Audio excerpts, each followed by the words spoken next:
ইশরাক হোসেনকে মেয়রের শপথ পড়তে আলটিমেটাম দিয়েছে তার সমর্থকরা। সেখানকার সবশেষ খবর জানাতে যুক্ত হচ্ছেন সহকর্মী সিউল আহমেদ।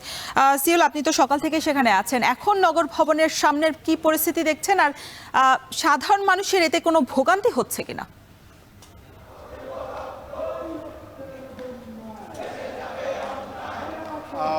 48 ঘন্টার আলটিমেটাম চলছিল আন্দোলনে, 24 ঘন্টা শেষ হয়েছে, আজকে 24 ঘন্টা বাকি আছে এবং তারা কিছুক্ষণ আগে আমাদের সাথে কথা বলেছেন। তারা তাদের কর্মসূচি দিয়েছেন, সেটা হচ্ছে যে আগামী 24 ঘন্টার মধ্যে যদি এই আন্দোলনের তাদের যে দাবি সেটি যদি মেনে না নেওয়া হয় তাহলে আন্দোলন কঠোর থেকে কঠোরতম হবে। অর্থাৎ তারা আবারও বিভিন্ন রাস্তায় নামার পরিকল্পনা করছেন, এমনটি তারা বলেছেন।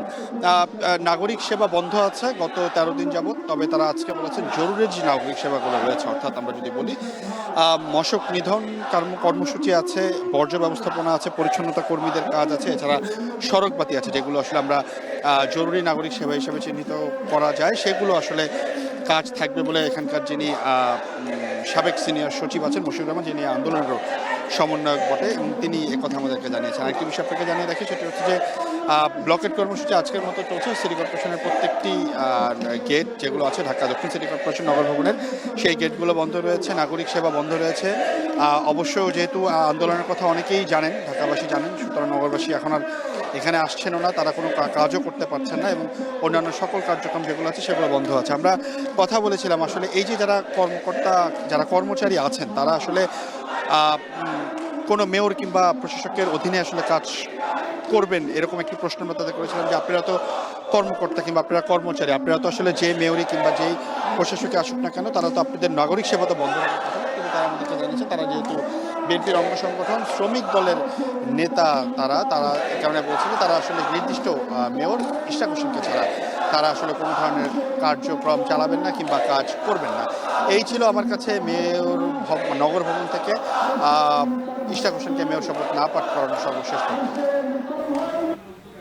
ইশরাক হোসেনকে শপথ পাঠ না করা পর্যন্ত কঠোর আন্দোলনের হুঁশিয়ারি দিয়েছেন শ্রমিক কর্মচারীরা। এই বিষয়ে বিস্তারিত জানাতে নগর ভবন থেকে যুক্ত ছিলেন সহকর্মী সিউল আহমেদ। আন্দোলনের পাশাপাশি এই বিষয়টি শুরু করার জন্য গিয়েছে আদালতেও, আমরা সে খবর জানবো। এবারে ইশরাকের ডিএসসিসির মেয়র হিসেবে শপথ না পড়ানোর রিট খারিজের বিরুদ্ধে আপিল করেছেন রিটকারী। আজই চেম্বার আদালতে শুনানি হতে পারে জানিয়েছেন আইনজীবী। এ নিয়ে আরও জানাতে উচ্চ আদালত থেকে আমাদের সঙ্গে যুক্ত হয়েছেন জাহিদ হাসান। জাহিদ, জানাবেন যে রিট খারিজের বিরুদ্ধে আপিলের শুনানি কি আজ হতে পারে কিনা, এ বিষয়ে কোনো তথ্য পাওয়া গেছে কি? শাফিন, বিএনপি নেতা ইশরাক হোসেন তিনি ঢাকা দক্ষিণ সিটি কর্পোরেশন নির্বাচনে প্রতিদ্বন্দ্বিতা করেছিলেন আওয়ামী লীগ প্রার্থী শেখ ফজলুর তাপসের সাথে। এই নির্বাচন হয়েছিল 2020 সালের ফেব্রুয়ারিতে।